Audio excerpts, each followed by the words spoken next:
प्यारे विद्यार्थियों, स्वागत है आपका हमारे चैनल जागेश्वर क्लासेज में। आज हम पढ़ने वाले हैं राजस्थान के प्रजामंडल आंदोलन के बारे में। आंदोलन में आज हम प्रमुख तथ्यों पर बात करेंगे। ये हमारी कॉन्सेप्चुअल क्लास नहीं होकर सिर्फ MCQ बेस्ड प्रश्न या आप कहें तो वन लाइनर प्रश्न के रूप में ये क्लास होगी। इसमें हम आपको सिर्फ तथ्यों के बारे में जानकारी देंगे, ठीक है।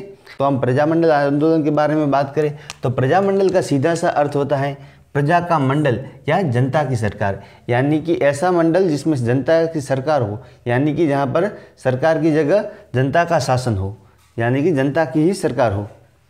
इसमें हमारा पहला आंदोलन रहेगा जयपुर का प्रजामंडल आंदोलन। जयपुर का प्रजामंडल सबसे बड़ा प्रजामंडल आंदोलन था। इसकी शुरुआत हुई थी 1931 में और यहाँ पर जो जन जागृति लाई थी, यानी कि लोगों के बीच चेतना जगाई थी या इसके प्रति जागरूक किया था, वो कार्य किया था अर्जुन लाल जी सेठी ने। और इसकी स्थापना जमनालाल बजाज के नेतृत्व में हुई थी, जो कि 1931 में हुई थी। और इसकी अध्यक्षता की थी कर्पूर चंद पाटनी ने। उसके बाद कुछ विवादों के कारण इसका पुनर्गठन हुआ था। इसका पुनर्गठन 1936 में हुआ था। 1936 में इसका पुनर्गठन हुआ था। पुनर्गठन किया था जमनालाल बजाज ने और हीरालाल शास्त्री ने। और इसमें अध्यक्ष बनाया गया था चिरंजीलाल मिश्र को और इसके महामंत्री थे हीरालाल शास्त्री जी। उसके बाद देखो प्रथम अधिवेशन इसका हुआ था 8 मई 1938 को। 8 मई 1938 को हुआ था। इसमें जमनालाल बजाज की अध्यक्षता थी, यानी कि इस अधिवेशन के जो अध्यक्ष थे वो जमनालाल बजाज थे। उसके बाद यहाँ पे जेंटलमैन एग्रीमेंट हुआ था, जो हुआ था 17 सितंबर 1942 को हुआ था। ये हुआ था शास्त्री यानी कि हीरालाल शास्त्री और मिर्जा इस्माइल के मध्य। ये जयपुर के प्रधानमंत्री थे उस समय के। उसके बाद आज़ाद मोर्चा का गठन हुआ था 1942 में, जिसका गठन किया था हरिश्चंद्र ने, चिरंजीलाल मिश्र ने, गुलाब चंद और भी इसके अंदर नेता थे। उसके बाद देखो मोतीलाल दिवस मनाया गया था 5 अप्रैल 1931 को। उसके बाद जयपुर सत्याग्रह दिवस मनाया गया 1 मार्च 1939 को और जयपुर दिवस सिर्फ मनाया गया था 12 मार्च 1939 को। ये जयपुर प्रजामंडल से संबंधित महत्वपूर्ण वन लाइनर तथ्य थे। अब हम पढ़ेंगे जोधपुर प्रजामंडल के बारे में। तो जयपुर प्रजामंडल के बाद अब है जोधपुर प्रजामंडल। जोधपुर प्रजामंडल के बारे में महत्वपूर्ण तथ्यों के बारे में अगर हम बात करें तो इसके बारे में पहला तथ्य निकल के आता है कि इसमें मरुधर हितकारिणी सभा की स्थापना हुई थी, जिसकी स्थापना 1915 को हुई थी। और उसके बाद मारवाड़ हितकारिणी सभा की स्थापना 1920 में हुई थी।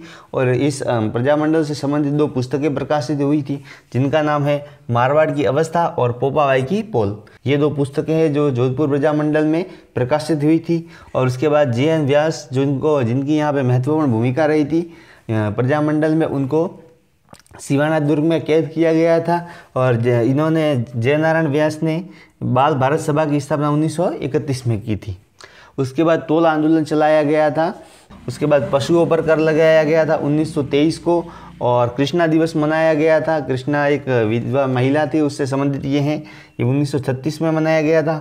और शिक्षा दिवस यानी कि संपूर्ण मारवाड़ प्रजामंडल में शिक्षा दिवस मनाया गया था 21 जून 1936 को। और मारवाड़ सत्याग्रह दिवस मनाया गया था 26 जुलाई 1942 को। जोधपुर प्रजामंडल के बाद अब अगली बारी है हमारे बीकानेर प्रजामंडल की। बीकानेर प्रजामंडल की स्थापना 1936 में हुई थी। और इसमें सर्व हितकारिणी सभा की स्थापना 1907 में हुई। सज विद्या प्राचार्यणी सभा की स्थापना 1920 में हुई। और इस सभा ने 2 नाटक प्रस्तुत किए थे, जिनका नाम है सत्य विजय और धर्म विजय। आगे है बीकानेर की थोथी पोथी, यह एक पुस्तक प्रकाशित हुई थी। और एक बीकानेर दिग्दर्शन नाम से पत्र प्रकाशित हुआ था। उसके बाद बीरबल दिवस मनाया गया था 17 जुलाई 1946 को। और उसके बाद अगला प्रजामंडल है हाड़ौती या कोटा प्रजामंडल, जो 1934 में बना था। इसके अंदर जन जागृति लाने का श्रेय दिया था नानूराम शर्मा ने। और इसका प्रथम अधिवेशन हुआ था मांगरोल में और ये पंडित नैनूराम शर्मा की अध्यक्षता में हुआ था। अगला प्रजामंडल है हमारा मेवाड़ प्रजामंडल। मेवाड़ प्रजामंडल की स्थापना 1938 में हुई थी। इस प्रजामंडल की अध्यक्षता की थी बलवंत सिंह मेहता ने। और मेवाड़ की सरकार ने इसको 1938 में यानी कि 24 सितंबर 1938 को इसको गैरकानूनी घोषित कर दिया था। उसके बाद माणिक्यलाल वर्मा ने यहाँ से एक पुस्तक प्रकाशित की थी, जिसका नाम था मेवाड़ का वर्तमान शासन। उसके बाद अगला प्रजामंडल है अपना डूंगरपुर प्रजामंडल। डूंगरपुर प्रजामंडल की स्थापना 1944 को हुई थी। इसमें 2 कांड याद रखने जैसे हैं। इसमें पहला कांड हुआ था पूनासा कांड 20 मई 1947 को, और रास्तापाल कांड हुआ था 20 जून 1947 को। उसके बाद अगला प्रजामंडल है हमारा जैसलमेर प्रजामंडल, जिसकी स्थापना 1945 को हुई थी। यहाँ पे जन जागृति करने का श्रेय दिया जाता है सागरमल गोपा को, और यहाँ पर जवाहर दिवस मनाया गया था 16 नवंबर 1930 को। यह पंडित जवाहरलाल नेहरू की स्वास्थ्य कामना करने के लिए ही मनाया गया था। इसका अगला प्रजामंडल है हमारा भरतपुर प्रजामंडल, इसकी स्थापना 1928 को हुई थी। इसकी स्थापना रेवाड़ी हरियाणा में हुई थी किशनलाल जोशी के द्वारा। ये महत्वपूर्ण है क्योंकि ये एकमात्र प्रजामंडल था जिसकी स्थापना हरियाणा में हुई थी, यानी कि राजस्थान से बाहर जाकर हुई थी। और इसके बाद इसके अध्यक्ष है गोपीलाल यादव।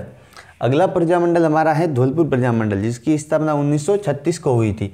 1936 में हुई थी, जिसकी स्थापना 1936 में हुई थी ज्वाला प्रसाद जिज्ञासु द्वारा। यहाँ पर एक प्रसिद्ध कांड हुआ था तासिमो कांड, जो कि हुआ था 12 नवंबर 1946। ये हमने प्रमुख प्रजामंडलों के बारे में पढ़ लिया है। अब हम यहाँ पर एक चार्ट बनाएंगे जिसमें सभी प्रजामंडल और उसके प्रजामंडल के स्थापनाकर्ताओं का नाम होगा। ये रही कुछ अन्य प्रजामंडल की सारणी जिसे आप लिख कर याद कर सकते हैं। तो प्यारे विद्यार्थी, आपको ये वीडियो कैसा लगा कमेंट में ज़रूर बताएं। अगला हमारा वीडियो रहने वाला है किसान आंदोलन के ऊपर। ये हमारा 1 लाइनर क्वेश्चन के रूप में ये हमारी सीरीज होगी। अगर आप इसका फुल डिटेल्स में वीडियो चाहते हो थ्योरी के रूप में, तो भी आप कमेंट जरूर करें। धन्यवाद।